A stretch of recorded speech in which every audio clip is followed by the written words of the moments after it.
दोस्तों, आप सभी साथियों का बहुत बहुत स्वागत है आज के इस सेशन में। माध्यमिक उच्च माध्यमिक विद्यालय के संगीत शिक्षकों की भर्ती परीक्षा हेतु आप म्यूजिक टीचर का कंप्लीट नोट्स ले सकते हैं।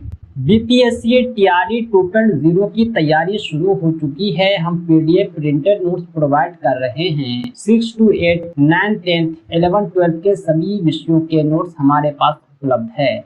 हमारे पीडीएफ नोट्स इंडिविजुअली व्हाट्सएप पर और प्रिंटेड बाय पोस्ट एड्रेस पर भेजे जाते हैं। आप हमारे नोट्स को प्राप्त करने के लिए संपर्क करें 7631314948 पर। इस नंबर पर आप कॉल भी कर सकते हैं, व्हाट्सएप भी। आज का यह वीडियो म्यूजिक टीचर के लिए इम्पोर्टेंट है। आज की इस वीडियो में हम आपको संगीत के कुछ ऐसे शब्दावली से परिचित कराएंगे जो आपके ज्ञान को बढ़ाएगा और परीक्षा में जो प्रश्न आते हैं वो कोई बेसिक क्वेश्चन नहीं होते। इसीलिए हमने अपने नोट्स में टॉपिक वाइज नोट्स इंक्लूड कर रखा है। साथ में आपको मल्टीपल चॉइस क्वेश्चन के कलेक्शन भी मिलेंगे। एग्जाम पैटर्न आधारित मॉक टेस्ट भी मिलेंगे, यानी एग्जाम तक हम कंप्लीट तैयारी कराएंगे। आइए हम शुरू करते हैं। सबसे पहले हम जानेंगे अलंकार के बारे में। अलंकार क्या होता है? संगीत के क्षेत्र में अलंकार शब्द का अर्थ क्या है? दोस्तों, हमारे जो नोट्स होते हैं अधिकांशतः कंप्यूटर द्वारा टाइप किए होते हैं। बहुत ही कम नोट्स ऐसे हैं जो हम हैंड रिटन देते हैं। म्यूजिक टीचर के 90% नोट्स हमारे टाइप किए हुए हैं ताकि आपको पढ़ने में आसानी हो। आइए हम जानते हैं अलंकार के बारे में। अलंकार जो होता है स्वरों की नियमबद्ध रचना को कहते हैं। इसका अर्थ होता है आभूषण या गहना। आभूषण, गहना, जेवर, ये सब का उपयोग अधिकांशतः महिलाएं करती है अपनी सुंदरता को बढ़ाने के लिए।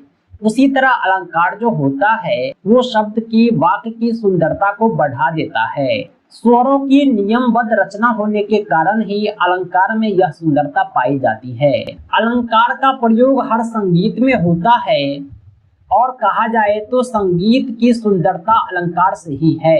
अलंकार ही संगीत की शोभा है। इसमें होता क्या है कि स्वर की जो है नियमानुसार उलट पुलट रचना सम्मिलित होती है। एक ही स्वर को उलटकर पलटकर गाने को आपने सुना होगा, कव्वाली सुना होगा। उसमें क्या होता है कि एक ही बात को बार बार दोहराया जाता है, कभी अलटकर कभी पलटकर, और वास्तविकता में वही संगीत की, वही गायन की, वही कव्वाली की, वही नाच की सुंदरता होती है, दोहे की वही सुंदरता होती है, जिसे अलंकार कहते हैं। ये जो अलंकार होते हैं ये 4 प्रकार के होते हैं। सबसे पहला है सरल अलंकार, दूसरा है जटिल अलंकार, तीसरा है उर्दू अलंकार, चौथा है मेरुदंड अलंकार। सरल, जटिल, उर्दू, मेरुदंड, ये चारों अलंकार हैं। चारों के बारे में हम जानेंगे, लेकिन उससे पहले हम जानते हैं कि अलंकार का प्रयोग कब किया जाता है। यह अलंकार का प्रयोग तान तथा सरगम में किया जाता है। तान में और सरगम में हर जगह अलंकार का प्रयोग होता है।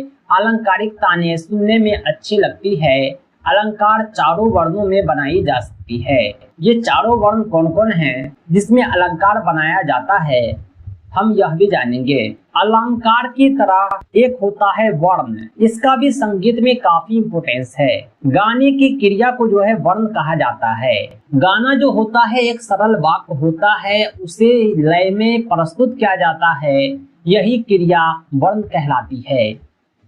वर्ण भी 4 प्रकार के होते हैं अलंकार की तरह। अस्थाई वर्ण, आरोही वर्ण, अवरोही वर्ण और संचारी वर्ण। एक एक करके हम सभी वर्णों को समझते हैं कि यह होता क्या है। अस्थाई वर्ण की बात करें तो इसमें एक स्वर अनेक बार गाया जाता है, उसे अस्थाई वर्ण कहते हैं। जैसे सा, रे, सा, रे, गा, मा। इस तरह आपने सुना होगा गाना गाने के दौरान एक ही वर्ड को जो है सुंदरता के साथ, लय के साथ जो है प्रस्तुत किया जाता है, इसे वर्ण कहते हैं। और ये वर्ण का कौन सा प्रकार है? अस्थाई, क्योंकि एक ही अक्षर, एक ही स्वर जो है अस्थाई रहता है पूरे गाने में एक लॉन्ग टाइम तक। अस्थाई के बाद दूसरा वर्ण है आरोही वर्ण। स्वरों के चढ़ते क्रम को आरोही वर्ण कहते हैं। चढ़ता यानी ऊपर की ओर चढ़ना, नीचे से ऊपर की ओर। इसमें नीचे के स्वर से ऊपर के स्वर को उच्चारण किया जाता है, जैसे सा रे गा मा पा धा नी। ये जो जब गाया जाता है तो ऐसा नहीं कि आप स बोले फिर खांसने लगे, फिर र बोले फिर ग बोले, बीच में सांस तोड़ दे फिर खांसने लगे, ऐसा नहीं, बल्कि ये एक लय में होता है और नीचे से ऊपर की तरफ ये कनेक्टेड रहता है और ये आरोही क्रम में होता है जो हमेशा नीचे से ऊपर ही जाता है। आरोही के जैसे एक वर्ण होता है अवरोही। आरोही का उल्टा अवरोही होता है। इसमें नीचे से ऊपर न जाकर के ऊपर से नीचे आते हैं, यानी ऊपर के स्वर से नीचे आने की क्रिया आरोही वर्ण कहलाती है। जैसे सन नी ध प म ग रे सा। इसे जब आप लय में गाएंगे तो आपकी आवाज जो है ऊपर से नीचे की ओर आएगी और सौ में आकर जो है पूरी तरह से शांत हो जाएगी, वॉल्यूम कम हो जाएगा। इसे ही अवरोही वर्ण कहते हैं। अगला है संचारी वर्ण। तीनों वर्ण के मेल को संचारी वर्ण कहते हैं। तीनों वर्ण के मेल को संचारी वर्ण कहते हैं। कौन तीन? अस्थाई वर्ण, आरोही वर्ण, अवरोही वर्ण। ये तीनों वर्ण जहाँ पर मिल जाता है उसे संचारी वर्ण कहते हैं। किसी भी गायन में तीनों वर्ण अवश्य मिलेंगे। इनके बिना गायन अधूरा होता है। इसमें कोई भी स्वर ऊपर चढ़ता है, कोई भी नीचे उतरता है तथा कोई भी बार बार उच्चारित किया जाता है। कोई भी गाना हो उसमें संचारी वर्ण का प्रयोग होता है। आवश्यकता पड़ने पर कहीं पर हम किसी भी वर्ण का प्रयोग करते हैं। कभी अपनी आवाज को तेज, कभी स्लो करते हैं, कभी तेज से स्लो, कभी स्लो से तेज करते हैं, कभी एक ही स्वर को लगातार रिपीट करते हैं और यही उस गायन की सुंदरता होती है। ये जो वर्ण होता है तीनों वर्णों का कॉम्बिनेशन, इसे ही संचारी वर्ण कहते हैं। अलंकार और वर्ण के बाद हम जानेंगे कण के बारे में। यह कण क्या होता है? किसी भी स्वर को उच्चारण करते समय उसके आगे या पीछे के स्वर को छूना कण कहलाता है। हमने ऊपर जाना है कि स्वर जो होते हैं एक दूसरे से कनेक्ट होते हैं आरोही और अवरोही वर्ण में, यानी स्वर जो है स्वर को छूते हैं। उच्चारण करते समय आगे या पीछे के स्वर को हम छू रहे हैं, उच्चारण कनेक्ट कर रहे हैं, यही कण कहलाता है। कण का अर्थ है स्पर्श करना या छूना। जब हम स्पर्श करेंगे या छुएंगे तो संगीत की भाषा में उसे कण कहते हैं। ये कण दो प्रकार के होते हैं, पूर्ण लगन कण, अनुलगन कण। पूर्ण लगन, अनुलगन, ये क्या है? दोनों कण के प्रकार हैं। आइए हम कण के दोनों प्रकार को समझते हैं। पूर्ण लगन कण क्या है? अनुलगन कण क्या है? पूर्ण लगन कण का प्रयोग मूल स्वर से पहले किया जाता है। पूर्ण लगन कण का प्रयोग जो है हम मूल स्वर से पहले करते हैं। सारे गामा में ग मूल स्वर को रे स्वर का कण देना। सा रे गामा, यानी ये कनेक्ट हो रहा है रे ग से, ये हो गया पूर्ण लगन कण। अनुलगन कण जो होता है वास्तविकता में पूर्ण लगन का ठीक उल्टा होता है। इसमें जो है कण का प्रयोग स्वर के पहले न करके बाद में करते हैं। ग मूल स्वर को म स्वर का कण देना। सारे गामा में ग जो आता है म के पहले आता है, यानी मूल स्वर ग के बाद हम म का उच्चारण करते हैं, तो ये अनुलगन कण हो गया। अलंकार, वर्ण और कण के बाद हमारा चौथा शब्दावली है मींड।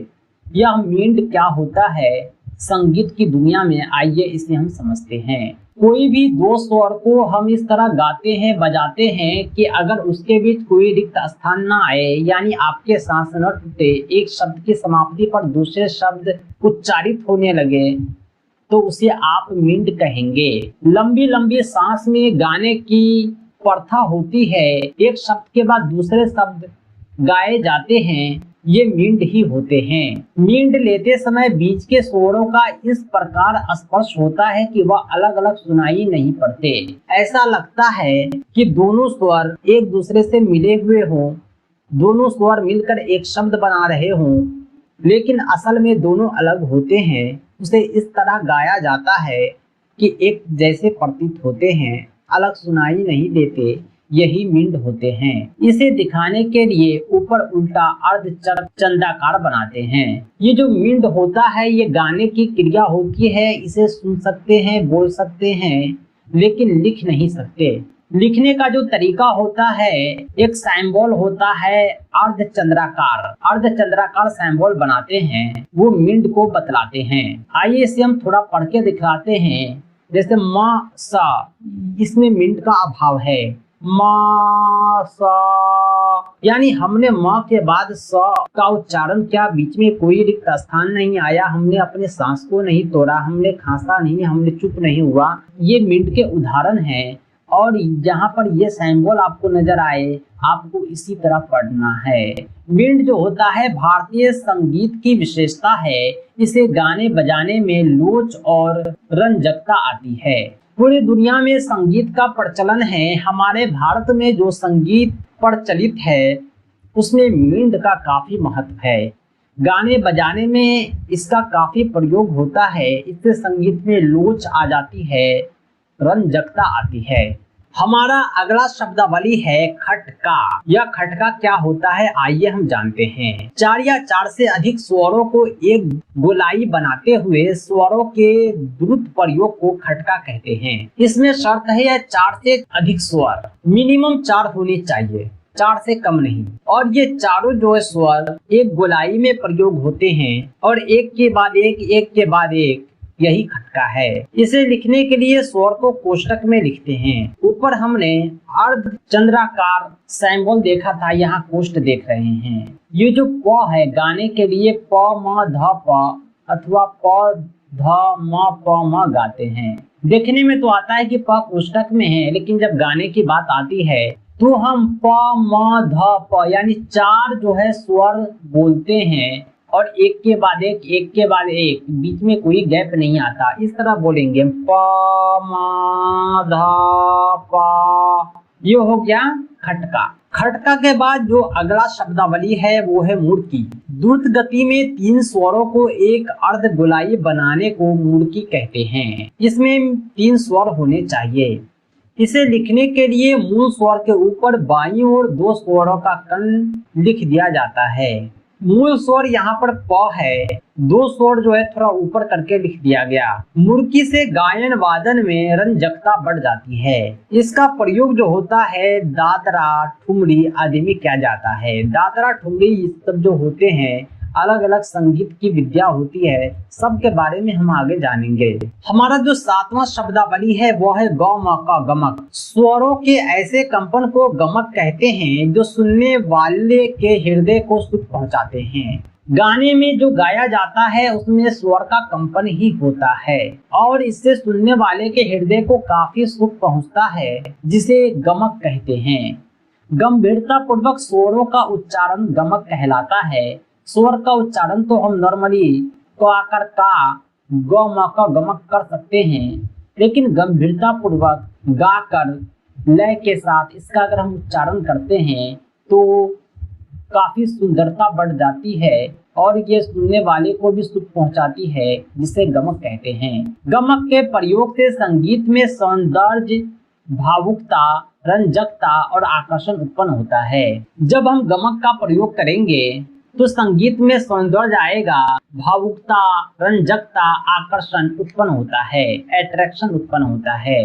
गमक का प्रयोग जो होता है ध्रुपद में किया जाता है, ये भी एक प्रकार का गायन विद्या है। गमक का प्रयोग आधुनिक काल में तराने तथा छोटे ख्याल में देखने को मिलता है।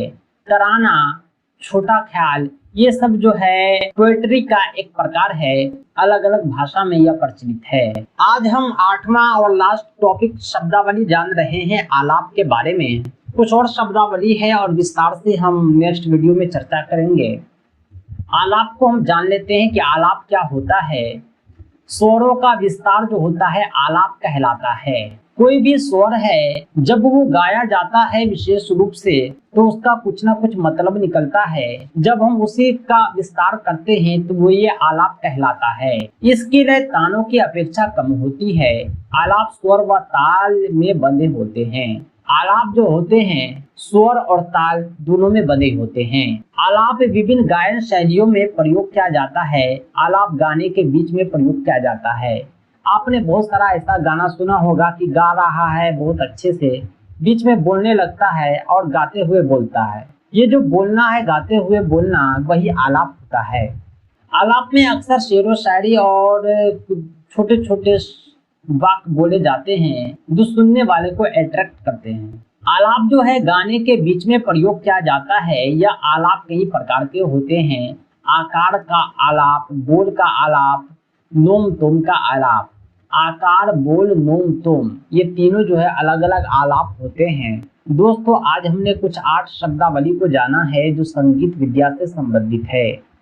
कुछ और शब्दावली हम आपको नेक्स्ट वीडियो में देंगे। संगीत की कक्षाएं हमारी चलती रहेगी, लेकिन अगर आप कंप्लीट नोट्स चाहते हैं पीडीएफ या प्रिंटेड तो आप हमसे जरूर संपर्क करें। हमारा संपर्क सूत्र है 7631314948।